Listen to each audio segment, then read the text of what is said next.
बड़ी बहू रसोई में काम कर रही थी। तभी सास वहाँ आई और सासू जी ने बोला, ये क्या कर रखा है पूरी रसोई में, क्या फैला कर रख दिया है, और ये कोई खाना ढका है, कोई उगड़ा है, ये क्या हालत बना रखी है। क्या तुम्हारी माँ ने तुम्हें काम करना भी नहीं सिखाया है? तुम्हें आज तक नहीं पता रसोई में कैसे काम होता है? सहम गई थी बड़ी बहू और चुप हो गई थी। उसने झटपट हाथ चलाने, डरते डरते हाथ पैर चलाए और चीज़ों को ढकना शुरू कर दिया। इसको उठाओ, यहाँ से साफ करो, इस सारे में आटा ही आटा फैला दिया, और इस सब्जी के छिलके तुमने डस्टबिन में क्यों नहीं डाले हैं अभी तक? क्या कर रही है रसोई में इतनी देर से? बहू सहम गई थी और चुपचाप रसोई में लग गई थी। उनका बेटा भी खड़ा था कमरे में और कमरे से ही अपनी माँ की आवाज़ें सुन रहा था, लेकिन एक शब्द भी ये नहीं कह पाया था, माँ ये इंसान है, जानवर नहीं हो। सारा दिन जो तुम इसे सुनाती रहती हो, इसकी क्या गलती है, क्या खता है? इसे भी तो तुम ही ब्याह कर लाई हो, मैं तो अपनी पसंद से नहीं लाया। ये एक गरीब घर से है, तुम्हें पहले से ही पता था, और इसका किस बात का बदला ले रही हो जो तुम इसे दिन रात टॉर्चर करती रहती हो? बोल नहीं पाया था और मन मसोस कर अपने कमरे में ही रह गया था, क्योंकि उसे पता था कि अगर वो बोल गया तो उसकी भी शामत आनी है। तभी छोटा बेटा बाहर से आया था। छोटा बेटा दिल्ली पुलिस में था। बाहर से आया और बाहर से आकर बोला, मम्मा क्या बनाया है? अभी कुछ नहीं बनाया, सुबह से लगी है रसोई में, पता नहीं क्या करती रहती है। टाइम से किसी का ना खाना है ना पीना है। पूरा दिन मुझे समझ में नहीं आता ये कैसी चाल चलती है, कछुए जैसी चाल चलती रहती है, और धीरे धीरे धीरे धीरे 24 घंटे लगी रहती है, पर इसका काम कभी ख़त्म नहीं होता। टाइम से कभी खाना नहीं, टाइम से कभी नहाना नहीं, पता नहीं कौन सा काम करती रहती है। क्या दिखावा सिखाया है इसकी माँ ने। तभी छोटे बेटे ने बोला था, मम्मा शांत हो जाओ, भाभी पूरा दिन काम करती हैं, झाड़ू पोछा, बर्तन, खाना, कपड़े। आज के टाइम में कौन इतना करता है? सबके घरों में काम वाली और मेड लगी है। मम्मा आप जानती हो आप कैसी बहू चाहती थी? जैसी आप चाहती थी उससे ज़्यादा संस्कारी हमारी भाभी है, बस आपने कदर ही नहीं की है। और कहकर वो कुछ अपना नींबू पानी लेकर चला गया था। और थोड़े दिन बाद पता चला कि उसने कोई एक कन्या पसंद कर ली है जो उसके साथ में ही उसकी जॉब में थी, और उसने कहा, माँ मुझे रिश्ता इसी से ही करना है। माँ चुप रह गई थी, क्योंकि जानती थी कि छोटे बेटे ने जो एक बार कह दिया वो उन्हें मानना ही पड़ेगा। बड़े से बिल्कुल उलट था छोटा। और एक दिन वो बहू भी घर में आ गई। जब वो बहू आई तो सास ने फिर सोचा कि इसके ऊपर वो ही हुक्म चलाया जाए, वो ही रोब चलाया जाए, और इसके ऊपर भी सास बना जाए। सास ने फिर सोचा और कहा, कितने बजे सोकर उठकर आई हो? क्या अपने कमरे से निकलने का ये टाइम होता है? सूरज देखो सिर पर चढ़ाया है, ये उठने का टाइम है? हमारे ज़माने में हम 4 बजे उठ जाया करते थे। अगर 5 बजे उठते थे तो हमारी सास हमें खूब सुनाया करती थी। तो मम्मी जी, जो आपकी सास ने आपको सुनाया है, क्या वो मुझे ब्याज समेत मुझे सुनाओगी? मेरी क्या गलती है? मेरी रात और दिन की ड्यूटी होती है।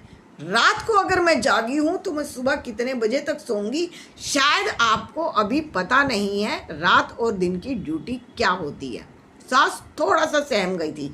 उसके बाद उसने फिर कहा था, जाओ तो फिर नहा धोकर और रसोई में लग जाओ। आओ तुम्हारे से आज रसोई पूजन भी करवाना है। मम्मी जी पूजन में क्या क्या बनेगा ये बताओ। उन्होंने कहा कि पूजन में हलवा बनेगा। ठीक है मम्मी जी, और क्या बनेगा ये भी समझाओ। और इसके बाद एक बात बताओ मम्मी जी, आपने मुझे क्या सोचा है? मैं सुबह उठूंगी 4 बजे, उठकर नहाऊंगी धोऊंगी, फिर मंदिर में धूप बत्ती अगरबत्ती करूंगी, उसके बाद आपके पैर छूंगी, सुबह का नाश्ता करूंगी, सिर पर पल्ला ओढ़ूंगी, दोपहर का खाना बनाऊंगी, झाड़ू पोछा बर्तन कपड़े धोऊंगी, फिर मैं प्रेस करूंगी, फिर शाम को आपको चाय दूंगी, रात को आपके पैर दबाऊंगी। ऐसी बहू सोच कर लाई हो मुझे? सास चुप हो गई थी कि ये कैसी बहू आई है। होता तो यही था। पूजा पाठ कौन सी गलत बात थी? पूजा पाठ तो नहा धोकर करनी ही होती है, और नाश्ता और खाना भी बनना होता है, तो इसमें गलत क्या है? बहू तो ऐसी होनी चाहिए। बहू का कर्तव्य ही होता है संस्कारी बहू होना और अपने घर को अच्छे से चला लेना। मम्मी जी, आपको कर्तव्य और अधिकार के बारे में ठीक ठीक पता है? क्या आपने कहीं पढ़ा है कि अधिकार क्या होते हैं और कर्तव्य क्या होते हैं? हर इंसान सुबह उठता है, नहाता धोता है और पूजा पाठ भी करता है। कोई मन से करता है, कोई ऊपर वाले को याद करता है, सब करते हैं। और खाना भी 3 टाइम पेट में जाना ही होता है, तो वो भी खाते हैं। आप मुझे बताइए, नाश्ते में क्या खाएंगी? और सास चुप हो गई थी, तभी उसने मोबाइल फ़ोन में कुछ टाइप किया था और 10 मिनट के बाद डोरबेल बजी थी। सुबह का नाश्ता आ चुका था और छोटे वाला देखता रह गया था कि पहली बार में उसने अपनी उस माँ को जवाब दिया है जिसने बड़ी भाभी को तंग करके रखा हुआ था। छोटी पढ़ी लिखी थी, संस्कारी भी थी, बदतमीज नहीं थी, लेकिन अपनी सास को वो ये जरूर बताना चाहती थी कि इंसान इंसान होते हैं।